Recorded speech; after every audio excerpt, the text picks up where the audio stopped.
उत्तर नागपुर का सुप्रसिद्ध अभिनव हॉस्पिटल, जो कमाल चौक में अभिनव हॉस्पिटल के नाम से जाना जाता है, कोरोना के चलते संचारबंदी में अविरत सेवा हॉस्पिटल द्वारा प्रदान की गई।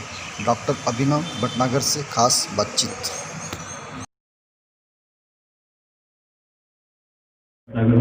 बेसिकली ये जब कोविड तब से शुरू हुआ है, इसका एक स्टिग्मा हो गया है कि हाँ, जिसको हो गई बीमारी तो लोग घबराहट बहुत ज़्यादा फैल रही है इसके बारे में।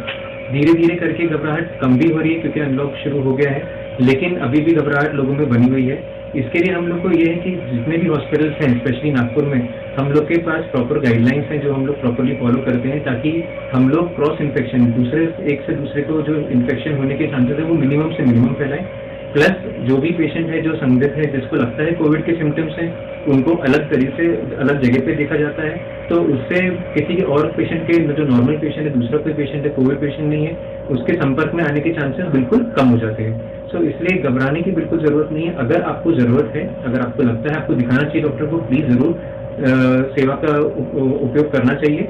और आजकल वीडियो कंसल्टेशन और फोन कंसल्टेशन भी बिल्कुल सब डॉक्टर्स कर रहे हैं, और अगर आपको लगता है कि अगर आप ये भी सुविधा कर सकते हैं तो उसकी भी आप उपयोग बिल्कुल कर सकते हैं। तो बेसिकली 3 ट्रायल स्क्रीनिंग रहती है। सबसे पहले जब पेशेंट आता है, उसकी पूरी इन्फॉर्मेशन इंक्लूडिंग द एरिया कहाँ से आ रहे हैं वो होता है। उसके बाद उनके सिम्टम्स के बारे में मालूमात होती है, उनके प्रॉपर एक प्रोटोकॉल है जो प्रोफॉर्मा भराया जाता है। फिर उनका टेम्परेचर एंड SpO2 मॉनिटरिंग होता है। सेकेंड जाके उनका पूरा सैनिटाइजेशन होता है। फिर वो ऊपर आके फिर से एक बार स्क्रीनिंग होके फिर अंदर डॉक्टर के पास आते हैं। तो 3 टायर स्क्रीनिंग होने के बाद ही पेशेंट डॉक्टर से मिल पाते हैं।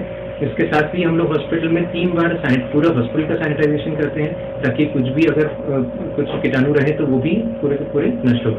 सो प्रिकॉशंस होते जो कुछ लक्षण हैं, जो बिल्कुल कुछ बहुत सारे पेशेंट सिम्टोमेटिक हैं, जिनमें कोई भी लक्षण नहीं है, फिर भी वो पॉजिटिव आ रहे हैं। इन टाइप के पेशेंट्स के लिए हम लोग पास जांच करने के लिए वही है कि अगर आपको लगता है कोई संदिग्ध एरिया से आ रहा है, क्योंकि वो एरिया में अगर कोई लगता है कि आपको वहाँ एरिया में ज़्यादा है, तो आप उसकी डेफिनेटली स्क्रीनिंग कर सकते हैं पहले। सेकेंडली क्या होता है कि कोई भी पेशेंट आ रहे हैं, उनको एडमिशन की ज़रूरत है, तो हम लोग एडमिशन ऐसे करते हैं कि पेशेंट्स एकदम दूर रहें या एक प्राइवेट इंडिविजुअल रूम में रहें, ताकि अगर उनका इन केस फ्यूचर में पॉजिटिव आता भी है तो बाकी पेशेंट्स को कुछ क्रॉस इन्फेक्शन ना हो पाए। इंक्लूडिंग जो स्टाफ है वो भी एक स्टाफ डेडिकेटेड एक पेशेंट के साथ रहती है, ताकि उनके थ्रू भी किसी और पेशेंट को ना फैले। अभी भी केस रिपोर्ट्स और ये सब चालू है, ट्रायल्स इसके ऊपर चालू है। कुछ जगह पे इनके ट्रायल्स काफ़ी अच्छे आए हैं, इसलिए सब लोग बोल रहे हैं करने के लिए। बहुत कम लोग, हार्डली 5 to 10% लोग ही प्लाज्मा थेरेपी के लिए एग्री हो रहे हैं जो पेशेंट्स होते हैं। इसके लिए लोगों को थोड़ी सी जागरूकता बढ़ाने की जरूरत है कि अगर आप कोविड पॉजिटिव थे और आप अभी क्योर हो चुके हैं, तो आपको प्लीज अपना ब्लड डोनेट करना चाहिए, ताकि ये इसका ट्रायल भी बढ़ सके। नागपुर में सबसे बड़ा प्लाज्मा थेरेपी का ट्रायल करा जा रहा है और उसके रिजल्ट बहुत जल्दी आएंगे, तो इसके लिए लोगों को जागरूक होने की और लोगों को सपोर्ट की बहुत जरूरत है। अभी जो पेशेंट आए थे वो, जैसे हम लोग पहले डिस्कस किया था, वो पेशेंट को सीवियर बीपी और चेस्ट पेन के साथ आए थे। 200/100 बीपी था उसका। इस कंडीशन में उनको इमरजेंसी में हम लोग को एडमिट करना ही पड़ा। वो पेशेंट को क्वारंटाइन के ऑर्डर आ गए थे, लेकिन उसको सीवियर ये प्रॉब्लम हुई तो वो सीधा डायरेक्ट हॉस्पिटल में आए। जब NMC ने हम लोग को बताया कि उनको क्वारंटाइन के ऑर्डर है, तो हम लोग ने फिर उनको, जब तक वो पेशेंट स्टेबल हो गई थी, स्टेबल होने के बाद उनको फिर वहाँ पर शिफ्ट किया IGMC में। उनका रिपोर्ट जब पॉजिटिव आया तब हम लोग को बताया गया कि वो पेशेंट कोविड पॉजिटिव है, तो फिर हम लोग को फिर सबको पकड़ी आई गई, क्योंकि जहाँ भी देखा गया, जितने भी हॉस्पिटल अब तक सील हुए थे, जो भी इंक्लूडिंग हमारा भी था, जितने भी स्टाफ सब टेस्ट किए गए वो सबके सब नेगेटिव आए। नेगेटिव इसलिए आ रहे हैं क्योंकि हम लोग ऑलरेडी सब प्रिकॉशंस ले रहे हैं, तो इसलिए ना कि पूरे हॉस्पिटल को और पूरे स्टाफ को बंद करते हुए अभी यही किया गया कि जो एकदम क्लोज कॉन्टैक्ट में आते हैं सिर्फ उन्हीं को ही क्वारंटाइन या उनको टेस्ट किया जाएगा, क्योंकि ऑलरेडी हम लोग प्रिकॉशंस पहले से ले रहे हैं। तो हमें होने की जो संभावना रहती है वो काफ़ी। देखिए, आपको घबराने की कोई ज़रूरत नहीं है, अपनी हेल्थ सबसे इम्पोर्टेंट होती है।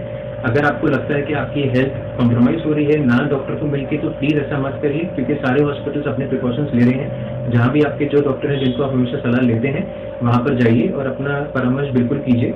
डॉक्टर आपको उसके अकॉर्डिंगली गाइड करेगा कि आपको कितना आप रिस्क में है और कितना आपको आने या ना आने की ज़रूरत है, तो आप उनके ऊपर भरोसा करके हॉस्पिटल जाने की बिल्कुल सलाह। 24/7 डेडिकेटेड काम कर रहे हैं, अपनी पूरी लाइफ दांव पे लगा के सब काम कर रहे हैं, और इसका फ़ायदा आ भी रहा है। नागपुर में इतना अच्छे से कंटेंट है अभी भी फिलहाल, और इसका असर पूरी जनता को मिल रहा है, तो बहुत ही अच्छी बात है ये तो। और ये जब तक ये चलता रहेगा तब तक सब लोग डेफिनेटली 24/7 काम करते ही रहेंगे डेडिकेटेडली। करना एक स्टिग्मा जो बोलते हैं कि हम लोग को कोरोना हो गया है, ये इसमें कुछ भी घबराने वाली बात नहीं है। हुआ है तो ठीक भी हो जाएगा। 80 से 90% लोग असिम्टोमेटिक हैं, उनको पता भी नहीं रहता कि उनको हो चुका है। सिर्फ कुछ लोग हैं जिनको सिम्टम्स होते हैं और उसमें से भी कुछ प्रतिशत हैं जिनको सीरियस तक होते हैं। तो इसलिए बिल्कुल घबराने की जरूरत नहीं है। आप अपना ख्याल रखिए, अपना इम्यूनिटी अच्छे से बढ़ा के रखिए। जो भी गवर्नमेंट ने एडवाइस दिए हैं अपना डिस्टेंस मेंटेन करने का, मास्क पहनने का, वो बिल्कुल फॉलो करिए, तो आप बिल्कुल बचे रहेंगे। तो इसी के लिए वो आ रहा है और वो धीरे धीरे करके आएगा, तो उसका कोई प्रॉब्लम नहीं। वो तो गवर्नमेंट अपने रेगुलेशन जैसे जैसे बनाएगी वैसे वैसे वो आगे भी बढ़ेगा वो एंटीजन टेस्ट। तो इससे ओवरऑल जो टेस्टिंग कैपेसिटी है पूरे इंडिया की वो बढ़ने लगेगी।